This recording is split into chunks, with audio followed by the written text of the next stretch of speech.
Welcome back. తిరుపతిలో గంగ జాతర అత్యంత వైభవంగా జరుగుతుంది. తెల్లవారుజాము నుంచి సామాన్య భక్తులు అమ్మవారి దర్శనం చేసుకుంటున్నారు. మరోవైపు సమీపంలోని మార్కెట్లో పొంగళ్లు చేసుకుని ఊరేగింపుగా అమ్మవారి వద్దకు వచ్చి మొక్కులు సమర్పిస్తున్నారు. జంతు బలులు ఇచ్చి మరికొందరు మొక్కులు తీర్చుకుంటున్నారు. తిరుపతి గంగమ్మ ఆలయం నుంచి మరిన్ని వివరాలు మా ప్రతినిధి దామోదర్ అందిస్తారు. గంగ జాతర అత్యంత వైభవంగా కొనసాగుతుంది. ఉదయం తెల్లవారుజాము నుంచి స్వామివారికి అమ్మవారికి మొక్కులు తీర్చుకోవడానికి భక్తులు పెద్ద సంఖ్యలో ఆలయానికి వచ్చారు. ఏదైతే సమీపంలోనే కూరగాయల మార్కెట్లో పొంగళ్ళు తయారు చేసుకొని ఇక్కడికి వచ్చి అమ్మవారికి పొంగళ్ళు పెడుతున్నారు. అదేవిధంగా అమ్మవారికి ఉదయం 4 గంటల నుంచి జంతు బలులు కూడా ఇస్తున్నారు. మనం చూడవచ్చు, ఇప్పుడు ఆలయ ఆవరణం కిక్కిరిసిపోయి ఉంది. ఎటు చూసినా అమ్మవారి భక్తులు కనిపిస్తున్నారు. ఏదైతే గంగ జాతర తిరుపతి వాసులకు అత్యంత ముఖ్యమైన పండుగగా చెప్పవచ్చు. ముఖ్యంగా 7 రోజుల పాటు జరిగే ఈ జాతరలో ప్రతిరోజు వివిధ రకాల వేషాలతో వచ్చి అమ్మవారికి భక్తులు మొక్కులు తీర్చుకుంటారు. ఈ నేపథ్యంలోనే ఏదైతే గంగ జాతర ఈరోజు అత్యంత ముఖ్యమైనదిగా చెప్పవచ్చు. ఈరోజు పొంగళ్ళు పెట్టి ఏదైతే అమ్మవారికి మొక్కులు తీర్చుకుంటారో అదేవిధంగా కొంతమంది జంతు బలులు కూడా ఇచ్చుకుంటారు. పెద్ద సంఖ్యలో ఉదయం తెల్లవారుజామున 4-5 గంటల నుంచి భక్తులకు సర్వదర్శనాన్ని కేటాయించారు. అదేవిధంగా దీంతో పాటు ముఖ్యంగా అటు పొంగళ్ళు పెట్టుకోవడానికి సమీపంలోనే మార్కెట్ యార్డ్లో కూరగాయల మార్కెట్లో ఏర్పాటు చేశారు. దీంతో పాటు ఇటు జంతు బలులకు కూడా ఒక ప్రత్యేక ప్రదేశాన్ని ముందు వైపు కేటాయించారు. ఈ విధంగా భక్తులకు ఎలాంటి ఇబ్బంది లేకుండా పూర్తిగా చర్యలు తీసుకున్నామని అధికారులు చెప్తున్నారు. మరోవైపు బందోబస్తు కూడా భారీగా ఏర్పాటు చేశారు.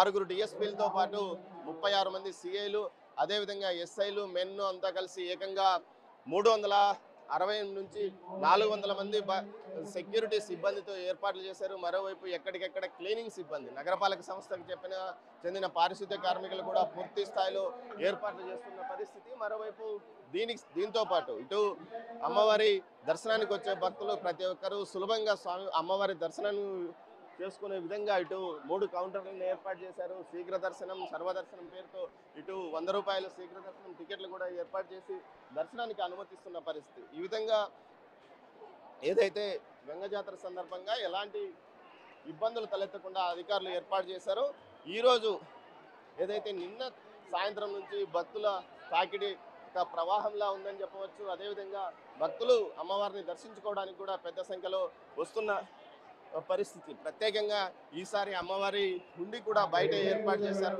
మనం చూడవచ్చు, హుండీలో కానుకలు, అదేవిధంగా ఏదైతే బియ్యం లాంటి ముడుపులు కూడా సమర్పిస్తున్నారు. దీంతో పాటు ప్రత్యేకంగా అమ్మవారికి చీరలు పెట్టే భక్తుల కోసం ప్రత్యేకంగా ఏర్పాట్లు చేశారు.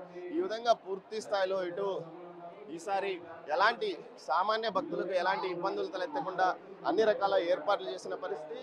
అంతేకాకుండా ఈరోజు కూడా సప్పరాలతో అమ్మవారిని దర్శించుకోవడానికి భక్తులు వస్తున్నారు. ముఖ్యంగా 7 రోజుల పాటు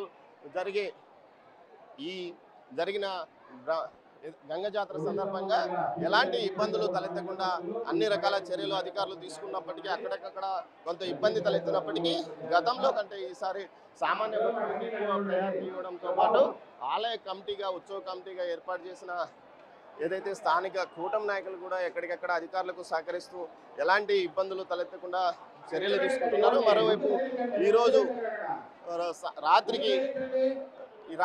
రాత్రి నుంచి రేపు తెల్లవారుజామున వరకు ఇదే విధంగా భక్తుల రద్దీ ఉంటుంది. రేపు తెల్లవారుజామున విశ్వరూప సందర్శనంతో చంపనరుకుడు కార్యక్రమం పూర్తి అవుతే జాతర ముగుస్తుంది. అప్పటి వరకు అలర్ట్గా ఉండడానికి అధికారులు అన్ని రకాల చర్యలు తీసుకున్నామని చెప్తున్నారు. కెమెరా పర్సన్ పురుషోత్తంతో దామోదర్, తిరుపతి.